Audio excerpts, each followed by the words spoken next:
vya kwake Mungu. Mwanadamu akapewa nafasi kubwa na Mungu, awe mtawala wa vitu vyote hivi duniani.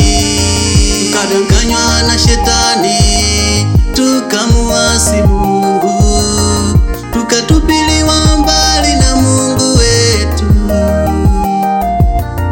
akatoa na laana kali, akaondoa mawasiliano na mwanadamu.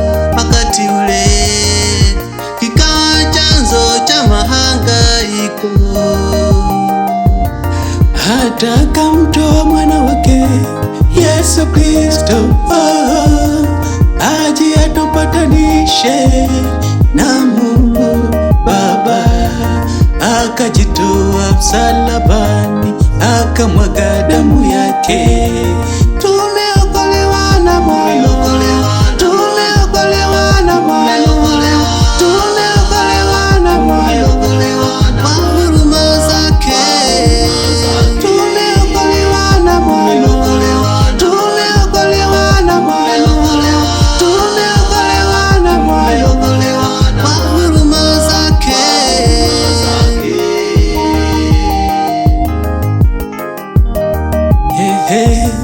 Ndipo Bwana akaita mkutano mkuu huko mbinguni, akawauliza ni mtume nani akaokoe watu wangu, maana hawana msaada, wamekosa tumaini. Ndipo Yesu akasema, nitume mimi Baba. Ndipo Yesu akasema, nitume mimi Baba. Ndipo Yesu akaja kutuokoa sisi. Ndipo Yesu akaja kutuokoa sisi. Tumeokolewa kwa damu yake, tumeokolewa kwa neema, tumeokolewa kwa damu yake, tumeokolewa kwa neema.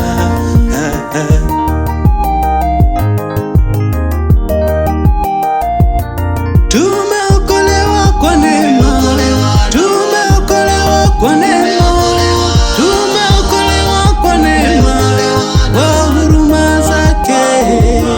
Tumeokolewa kwa neema, tumeokolewa kwa neema, tumeokolewa kwa neema, kwa huruma zake. Wamama, msikate tamaa, maana yuko Yesu aliyejitoa kwetu. Na nyinyi kina baba, msikate tamaa, maana yuko Yesu aliyejitoa kwetu. Na nyinyi wagonjwa, msikate tamaa, yupo daktari wa kweli, ataponya magonjwa yenu. Na nyinyi yatima, msikate tamaa, yupo baba wa kweli, atawafuta machozi yenu. Na nyinyi wajane, msikate tamaa, yupo mfariji wa kweli, atawafariji mioyo yenu. Msikate tamaa, ndugu zangu nawaambia, yuko Yesu wa kweli, yeye ndiye mweza yote. Alitumwa kwetu kuja kukaa nasi, ukimwita Baba atakuita mwanangu. Alisema bisheni nami nitawafungulia, alisema njoni kwangu nitawapumzisha.